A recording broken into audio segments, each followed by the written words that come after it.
লাইফে আজকে সকলকে স্বাগত জানাই। যেভাবে আমি শুরু করি অর্থাৎ একটু অন্যরকম ভাবে আমি শুরু করছি। কয়েকটা দিন যাকে সামনে নিয়ে এগোচ্ছি সে হচ্ছে ইনি, আমার ভারত অমর ভারত থেকে স্বামী বিবেকানন্দ। কি লিখছেন? পাতা নম্বর 52। উনি লিখছেন, তোমরা এখন যে শিক্ষা লাভ করছো তা কতগুলো গুণ আছে বটে, কিন্তু এ আবার কতগুলো বিশেষ দোষও আছে। আর এই দোষ এত বেশি যে গুণের ভাব তাতে ডুবে যায়। প্রথমত, এই শিক্ষায় মানুষ তৈরি হয় না। এই শিক্ষা সম্পূর্ণ নেতিবাচক। নেতিবাচক শিক্ষা অথবা অন্য যে কোনো শিক্ষা যা না এর ওপর প্রতিষ্ঠিত তা মৃত্যুর চেয়েও ভীষণ ভয়ঙ্কর। শিশু স্কুল গেল, সে প্রথমে শেখে তার বাবা একটি মূর্খ, দ্বিতীয়ত তার পিতামহ একটি পাগল, তৃতীয়ত তার প্রাচীন সব আচার্যরা ভণ্ড, আর চতুর্থ শাস্ত্র সব মিথ্যা। 16 বছর বয়স হবার মধ্যে সে একটা প্রাণহীন, মেরুদণ্ডহীন না এর সমষ্টি হয়ে দাঁড়ায়। কেন আমি এই বইটা থেকে এই লাইনগুলো তুলে শুরুটা করছি, তার প্রথম কারণটাই হচ্ছে যে স্বামী বিবেকানন্দ আজ থেকে যত বছর আগেই সেটা বলে গেছে, আজ কিন্তু তার ফলস্বরূপ সেইগুলোই হচ্ছে। মানে উনি কতটা দূরদর্শী ছিলেন সেইটা থেকে প্রমাণ পাওয়া যায় আর কি। যে আজকে 16 বছরের বাচ্চারা যে জায়গায় দাঁড়িয়ে আছে সেটা তিনি আগেই প্রেডিকশন করে বলে দিয়েছিলেন যে 16 বছরের বাচ্চারা কোন জায়গায় দাঁড়িয়ে থাকবে। শিক্ষা মানে নেতিবাচক শিক্ষাতেই দাঁড়িয়ে আছে তারা। তার ফলস্বরূপ আমরা এই লাইনগুলোকে খুঁজে পাচ্ছি। অর্থাৎ এই লাইনগুলোর প্রত্যেকটা কথা যে কতটা পারফেক্ট সেটা এখান থেকে বোঝা যাচ্ছে।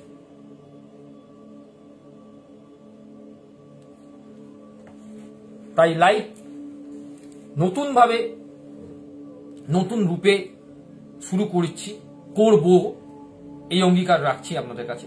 আজকের বিষয়বস্তু কনভারসেশন স্কিল ফর কিডস। এটা হোলিস্টিক রিপোর্ট কার্ডের একটা অংশ। আমি বারবারই বলছি যে আমি হোলিস্টিক রিপোর্ট কার্ড নিয়ে আলোচনা করব, যেখানে আপনাদের সুবিধা হবে যে হোলিস্টিক রিপোর্ট কার্ডে কি কি জিনিসগুলো আসছে, এবং হোলিস্টিক রিপোর্ট কার্ড যখন আপনারা হাতে পাবেন তখন টিচারদের জিজ্ঞেস করলে তারা যে উত্তরটা দেবে সেই উত্তরটার সঙ্গে আমার ভিডিও যদি আপনারা মেলাতে পারেন, হয়তো দেখবেন অনেকটা ক্লিয়ার হয়ে গেছে, বা আপনি বুঝতে পারছেন না আমার ভিডিও চালিয়ে পুরো ব্যাপারটাকে ক্লিয়ার করে দিতে পারবেন। কনভারসেশন স্কিল ফর ডেভেলপমেন্টের যে বাচ্চাদের যে জায়গাগুলো আছে তার মধ্যে হচ্ছে যে ভালো যোগাযোগ করা, ভালো যোগাযোগটা রাখতে হবে, যেখানে মা বাবার একটা বিশেষ ভূমিকা থাকছে। ভালো যোগাযোগ বলতে মা বাবা, অনেক সময় দেখা যায় যে মা কোনো কাজে গেছে, বাবা বাড়িতে আছে, বা বাবা তো কাজেই যায়, মারা বাড়ি থাকে, কিন্তু তাদের মধ্যে কোনো যোগাযোগ নেই। যোগাযোগ বলতে এরকম যোগাযোগ নয় যে তিনি কাজ থেকে ফিরে এলেন, এসে সে হয়তো আবার অন্য কোনো একটা জায়গায় চলে গেলেন, সে হয়তো ক্লাবে যেতে পারেন বা এটসেট্রা। সেখানে কিন্তু একটা বাচ্চার সঙ্গে সেখানে কিন্তু কনভারসেশন হচ্ছে না বাবা মায়ের। নয় বাবাকে সে পাচ্ছে না পুরো, আবার কখনো সে মাকে পাচ্ছে না। অর্থাৎ বাবা মা যে একসঙ্গে হয়ে তার সঙ্গে যে কনভারসেশন করবে সেই কনভারসেশনের জায়গাটাই পাচ্ছে না। এই জায়গাটা একটু খেয়াল রাখতে হবে, এটা 1 নম্বর পয়েন্ট। 2 নম্বরে হচ্ছে যে খোলামেলা প্রশ্ন করার ওদের স্বাধীনতা দিতে হবে, যে বাচ্চাটা যেন খোলামেলা প্রশ্ন করতে পারে। আমরা অনেক সময় খোলামেলা প্রশ্নতে বাচ্চাটাকে অ্যালাউ করি না। সেই হয়তো জিজ্ঞেস করল, আচ্ছা বাবা গাছে ফলটা কেন হয়?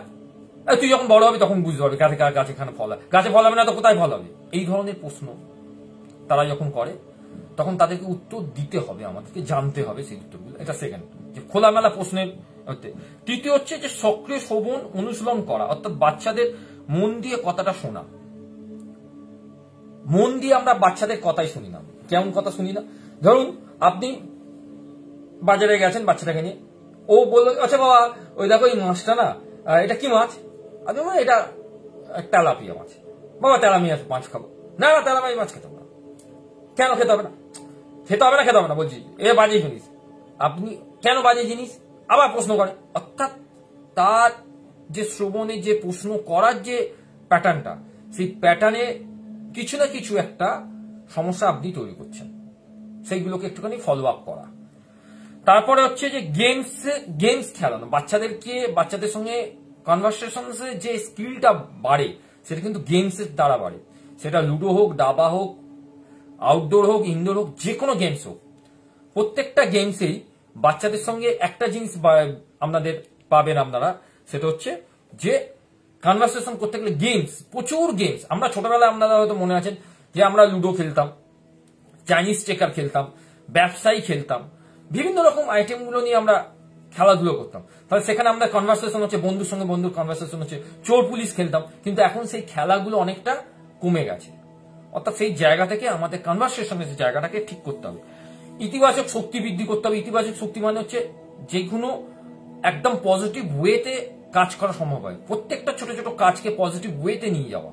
ছোট ছোট, বেশি বড় কাজ হলে তো খুব সমস্যা তৈরি হবে। ছোট ছোট কাজ, যেগুলো আমি আর আগে ভিডিওতে বারবারই বলছি, যে ওদেরকে জল ভরতে দেওয়া, ঘর ঝাড় দেওয়া, বা কোনো কিছু পাখাটা পরিষ্কার করা, ঘরের ঝুলগুলোকে পরিষ্কার করা, এইগুলো ছোট ছোট কাজ।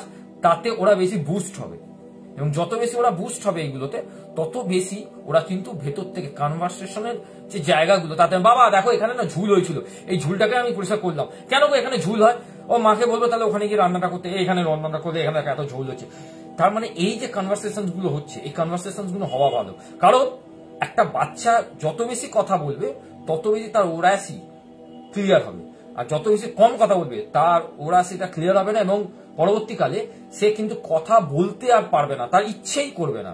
তাই বাচ্চাদেরকে সবসময় কথা বলানোর জন্য আমরা রাইটিং এর থেকে বেশি ওরাসির উপর জোর দিই। বিশেষ করে টিচাররা বেশি ওরাসির উপর যদি তোমার মুখে গল্প বলো, গল্প বলা, এই গল্প বলা থেকে এটা এলো যে তারা গল্প তৈরি করে গল্প বলো। আমরা ছোটবেলায় অনেকেই আপনারা পড়েছেন, আরো বড় যিনি পড়েছেন, গোপাল ভাঁড় আছে, তার সঙ্গে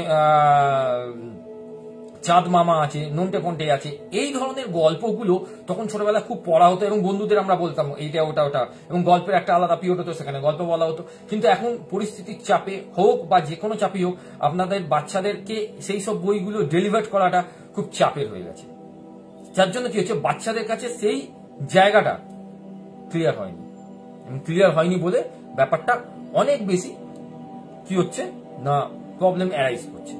সেই জায়গাটা থেকে একটুখানি দেখতে হবে যাতে এই প্রবলেম থেকে এই জায়গাটা অ্যারাইজ না করে। এবং আরেকটা ইম্পর্টেন্ট জায়গা হচ্ছে, সেটা হচ্ছে দ্বন্দ্ব সমাধান করা। দ্বন্দ্ব মানে কি হচ্ছে, ঝগড়া। বাচ্চাদের মধ্যে না একটা ঝগড়া তৈরি হয় সবসময়। মানে মা ও না আমার পেন্সিল নিয়ে নিয়েছে, বাবা ও না আমার খাবার খেয়ে নিয়েছে, বাবা ও জলের বোতল ফেলে দিয়েছে। ওরা কিন্তু নিজেরাই এই ধরনের ঝগড়ার একটা সবসময় টেন্ডেন্সিটাকে নিয়ে আসে, এবং ইচ্ছাকৃত কি করে না, ইচ্ছাকৃত করে না, ইচ্ছাকৃত হয়ে যায়। সেই ঝগড়াটা যাতে কন্টিনিউ প্রসেসে না হয়, সেটাকে ব্রেক ডাউন করা প্রধান উদ্দেশ্য হচ্ছে গার্জেনকে, এবং টিচার তো আছে। কিন্তু মাথায় রাখতে হবে সর্বোপরি যে আমরা এই যে কনভারসেশন স্কিলটা, টোটালটা যেগুলো আমি নিয়ে কথোপকথন করলাম, এই কনভারসেশন স্কিলে আমাকে নিজেকেই আমার বাচ্চার কনভারসেশনটাকে পারফেক্ট করতে হবে। আমরা কিন্তু বাচ্চার কনভারসেশনটা এখানেই পারফেক্ট করতে পারছি না। আমাদের এখানে কিছুটা সমস্যা হচ্ছে, আমরা তার সঙ্গে কথা বলার যে জায়গাটা না, সেটা অনেকটা কমে গেছে। আমরা কথা বলি, তুই স্কুলে পড়াশোনা করিস, তাকে দুমদাম দিয়ে দিলাম ধপ করে, অঙ্কটা ঠিক হয়নি দুমদাম দিয়ে দিলাম, ইংলিশটা ঠিক হয়নি দিয়ে দিলাম, দিদিমণি রিপোর্ট করেছে, তাকে সবসময় আমরা বকছি।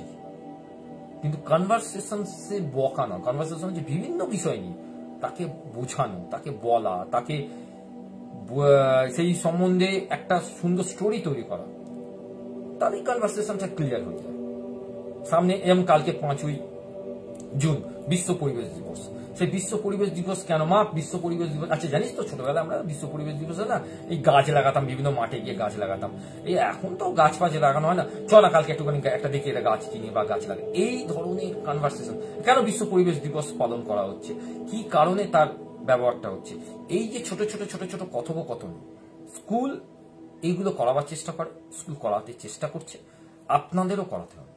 শুধু স্কুলের ওপর ভর করে পুরোটা দিয়ে দিলে হয় না, আপনাদেরও ব্যাপারটা দেখতে হবে। খুব অবাক লাগে যখন খবরের কাগজে আমরা দেখি যে ম্যাক্সিমাম বাংলা মিডিয়ামের স্কুলগুলো, যেগুলো সরকারি স্কুল, সেগুলো উঠে যাচ্ছে। সেই জায়গা থেকে বলছি একটা জিনিস, যে যদি বলেন এগুলো টিচারদের দোষ, অবশ্যই আপনাদের দৃষ্টিভঙ্গি থেকে একটা টিচারদের দোষ, আবার অন্য দৃষ্টিভঙ্গি থেকে টিচাররা বলবে এগুলো গার্জেনদের দোষ। তাহলে এইটাই কি চলবে? টিচাররা বলবে গার্জেন, গার্জেন বলবে টিচার, তাহলে সলিউশনটা কোথায় আছে? একটা স্কুল, একটা অঞ্চলের যদি স্কুল, একটা অঞ্চলে যদি 6টা স্কুল থাকে, সেখানে যদি 3টে স্কুল উঠে গেল, তাহলে বুঝে দেখুন সেই 3টে স্কুলে যদি 2জন করে টিচার থাকতো, 6টা ভ্যাকেন্সি থাকতো, পরবর্তীকালে আপনার বাচ্চা সেই ভ্যাকেন্সি নিয়ে সেই টিচার হিসেবে যেতে পারতো। পরবর্তীকালে দেখা যাবে টিচারশিপের পরীক্ষার জন্য কেউ ইচ্ছাকৃত আসছেই না, বলে সবচেয়ে বাজে কাজ হচ্ছে টিচার হওয়া। সেটা কি ঠিক? সেটা তো ঠিক নয়, কারণ টিচার না হলে সমাজকে গড়বে কি? শিক্ষকই তো সমাজকে গড়ে, আর শিক্ষকই যদি না থাকে তাহলে সমাজকে গড়বেটা কি? আপনি আমি মিলে তো সমাজ গড়বো ঠিক কথাই, কিন্তু পারফেক্ট ওয়েতে কে নিয়ে যাবে? পারফেক্ট ওয়েতে তো টিচারকে নিয়ে যেতে হবে। তাই টিচারকে গড়ার জন্য, টিচারের সঙ্গে সাহায্য করার জন্য আপনাদেরও দরকার, আমাদেরও দরকার। হ্যাঁ, বলবো না যে সবসময় আপনারা ভুল, মানে আপনাদের সরকার, টিচারদের 90% ভুল আছে, 90% ভুল টিচারদেরও আছে। কারণ আমরা নিজেদেরকে, আর কালকে ভিডিওতেও বলেছি যে নিজেদেরকে আমরা আপডেট করি না, এবং আমরা আপনাদের সঙ্গে ভালো ব্যবহারটা অন্তত করার চেষ্টা করি, কিন্তু অনেক সময় হয় না, কিন্তু অনেকেই করে না। এটা করা উচিত না, আমার দৃষ্টিকোণ থেকে বলছি আমি। আপনারা ও মানুষ, আমিও মানুষ। একটা টিচারের সবসময় উচিত, যেটা কর্তব্য বলে আমি মনে করি, যে সবসময় গার্জেনকে সঙ্গে কথা বলা, গার্জেন কি বলছে, অভিভাবকরা কি বলছে সেটাকে মন দিয়ে শোনা। কারণ তাদের হাতে অন্য কোনো অপশন নেই বাচ্চাটাকে ডেভেলপ করার। তাই সেই জায়গা থেকে বাচ্চাটাকে যাতে ডেভেলপ করা যায়, তার জন্যই তো ওই কনভারসেশন। এবং আমরা প্রত্যেকটা কনভারসেশনের ক্ষেত্রে, প্রত্যেকটা জিনিসের ক্ষেত্রে আমরা ভুলভাল কনভারসেশন করে ফেলি, ভুলভাল কাজকর্মগুলো করে ফেলি। সেইটা যাতে একটু বিরত থাকে, সেইগুলো যাতে একটু নমনীয়তা হয়, সেইগুলো দেখতে হবে। সেইগুলোর সঙ্গে আমাদের কাজ একটা পারফেক্ট ওয়েতে জড়িয়ে থাকে। আর যদি না থাকে তাহলে আমাদের প্রবলেম বাড়বে। কারণ বর্তমান সমাজ ব্যবস্থা এমন একটা জায়গায় যাচ্ছে, সেটা আপনারাও ফিল করছেন, আমিও ফিল করছি। যারা, বারবার আমি বলছি, যারা লাইভ করেন বা যারা ফেসবুকে বিভিন্ন রকম ছোট ছোট ভিডিও পোস্ট করছেন, রিলস করছেন, বিশেষ করে মেয়েদের সংখ্যাটা বেশি। কিছু মনে করবেন না, আমি সবাইকে শ্রদ্ধা রেখেও বলছি যে আপনাদের সংখ্যাটাই বেশি। আপনি যে রিলসটা করছেন, সেই রিলসটা যদি আপনার বাড়ির একটা ছোট্ট সদস্য, মানে আপনার মেয়ে বা ছেলে, যদি আপনাকে প্রশ্ন করে যে আচ্ছা মা, তুমি যে রিলসটা করছো, সেই রিলসটা সমাজে ভালোর কাজে লাগবে না খারাপের কাজে লাগবে, আপনি উত্তরটা দিতে পারবেন তো? উত্তরটা আপনার কাছে আছে তো? একটু ভাবুন। আর কিছু আমি বলবো না, যে আপনি ভালো করছেন খারাপ করছেন সেটা আপনার চয়েস, আপনাকে ভাবতে। আমি বলবো না, আমি শুধু বলবো যে বাচ্চাটা, আপনার বাচ্চা যখন আপনাকে এই প্রশ্নটা করবে, আপনার কাছে উত্তরটা ক্লিয়ার থাকবে তো? আপনি ক্লিয়ার তাকে উত্তরটা দিতে পারবেন তো? নাকি শুধু বলবেন আমার ভিউজটা বাড়ছে বলে আমি এই ধরনের ভিডিও করছি? তাহলে ভিউজ বাড়ার জন্য যদি আপনি আপনার নিজস্ব সত্তাকে নাবিয়ে দেন, তাহলে এই সমাজটা কিভাবে হবে দিদি? দাদাদের ক্ষেত্রেও একই প্রবলেম হতে পারে, দাদারাও করবে এমন। হয়তো আপনি বলবেন যে আপনি একজন ছেলে একজন মেয়েকে অ্যাটাক করছেন। না, আমি কাউকে অ্যাটাক করছি না। আপনারা এই ভুল ভান যদি ব্যাপারটা রাখবেন না মনের মধ্যে, আমি কাউকে অ্যাটাক করছি না। আমি শুধু পরিস্থিতিটা কোন দিকে এগোচ্ছে সেই দিকের কথাটা বলছি। কারণ আমি যদি কোনো ভালো কাজ করি, তাহলে আমার বাচ্চারা আমার কাজে গর্ববোধ করবে, আর আমি যদি কোনো খারাপ কাজ করি, আমার বাচ্চারা সেখানে মাথাটা এমন ডাউনে থাকবে। কারণ সে স্কুলে হোক বা যে কোনো জায়গাতেই হোক, তাকে শুনতে হবে তার মা বা তার বাবা এমন রিলস বানায় যে রিলসটা সমাজের ক্ষেত্রে ক্ষতিকারক। আবার যদি ভালো কাজ করে, তাকে শুনতে হবে তার বাবা বা মা খুব এত ভালো কাজ করে যেখানে সমাজে একটা কল্যাণমূলক কাজ হচ্ছে, সুন্দর কাজ হচ্ছে। এই উদ্দেশ্য নিয়েই আমার কথাগুলো বলা, অন্য কোনো উদ্দেশ্য এখানে নেই, আর অন্য কোনো উদ্দেশ্য আমার থাকার কথাও নয়। কারণ আমি জানি যে আপনাদের একদিন সুবুদ্ধি হবে। আপনারা হয়তো যে প্ল্যাটফর্ম দিয়ে যেতে চাইছেন, সেই প্ল্যাটফর্মে শেষটা হয়তো আপনারা যখন গিয়ে দেখবেন যে সেখানে শুধু ঝোপঝাড় ভর্তি। সেই ঝোপঝাড় থেকে আপনারা বেরিয়ে আসবেন, এবং ঝোপঝাড় থেকে যখন আপনারা বেরিয়ে আসবেন, তখন আপনাদের মন আরো শান্ত হয়ে যাবে এবং আপনারা আবার পারফেক্ট ওয়েতে আসতে পারবেন। কারণ এছাড়া এর কোনো রাস্তা আশা করছি হয়তো থাকবে কি থাকবে না, সেটা আপনারা চয়েস করুন। কারণ আমি এই মানুষটাকে সঙ্গে নিয়ে এগোতে চাইছি, এই মানুষটার সঙ্গে পথ চলতে চাইছি। আপনারাও চলতে পারেন, আমি শুধু একটা মাধ্যম। আপনাদের মধ্যে এই মানুষটা বিরাজ করছে, আপনাদের মনের মধ্যে কোথাও না কোথাও এই মানুষটা আছে। তাই প্রত্যেকে একই সঙ্গে একইভাবে যদি হাঁটতে পারে তাহলে সমাজ অনেক বেশি গুরুত্ব পাবে আমাদের কাছে। যাওয়ার আগে থ্যাংক ইউ, অর্থাৎ আই এম সরি এই কারণে যে প্রকৃতি, মানুষজন এবং প্রকৃতিতে থাকা যেসব কীটপতঙ্গ যাকে আমি আঘাত করেছি তার জন্য আমি ক্ষমা চাইছি। আমি দুঃখিত সেই সব কারণে যেখানে আমার দ্বারা কেউ আঘাত পেয়েছে, সেটা যে কেউ হতে পারে, প্রকৃতি হতে পারে, উদ্ভিদ হতে পারে, উদ্ভিদে ছোট ছোট উদ্ভিদরা হতে পারে, ছোট ছোট প্রাণীরা হতে পারে, কীটপতঙ্গ, গাছপালা সবাই হতে পারে। আমি দুঃখিত। থ্যাংক ইউ ফর ইউনিভার্স এই কারণে তুমি আমার পরিবার, আমার ছেলে মেয়ে, আমার মা বাবা, আমার পরিবারের সকল সদস্যকে ভালো রেখেছো। থ্যাংক ইউ ফর ইউনিভার্স এই কারণে তুমি আমার দেশবাসীকে ভালো রেখেছো। থ্যাংক ইউ ফর ইউনিভার্স এই কারণে যারা আমার ফেসবুক লাইভে বন্ধুরা আছে তাদেরকে তুমি ভালো রেখেছো, না তাদের মনের মধ্যে সুন্দর একটা মানুষ যে জন্ম হয়েছে। থ্যাংক ইউ ফর ইউনিভার্স এই কারণে প্রত্যেকটা মানুষের মধ্যে তুমি আছো, প্রত্যেকটা মানুষকে তুমি সুন্দর করে রেখেছো। থ্যাংক ইউ ফর ইউনিভার্স এই কারণে তুমি সকলের মধ্যে একটা পজিটিভ ওয়ে তৈরি করছো, সেটা আগামী দিনে মানুষকে সুন্দরভাবে গড়ে তুলতে সাহায্য করবে। আই লাভ ইউ ইউনিভার্স, তোমাকে, তুমি সকলকে ভালো রেখেছো তার জন্য। যাওয়ার আগে সবাই ভালো থাকবেন, সুস্থ থাকবেন এবং আজকের লাইভের যে বিষয়বস্তু সেটা হয়তো আপনাদের কাছে আমি ক্লিয়ার করতে পারলাম।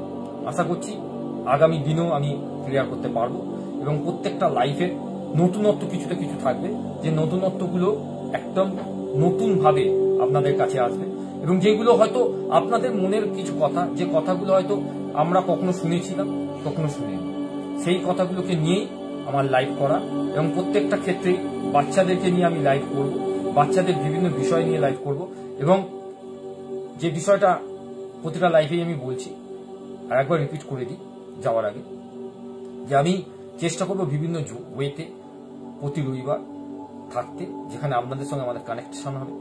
সবার অনেক মানুষের অনেক কিছু সমস্যা থাকতে পারে, সেই সমস্যাগুলো যাতে আমি ছোট ছোটভাবে সমাধান করতে পারি, আমার যতটুকু ধারণা আপনাদের মধ্যে সেই পজিটিভ এনার্জি দিয়ে যদি সাহায্য করতে পারি তাহলে এর থেকে ভালো কিছু হয় না।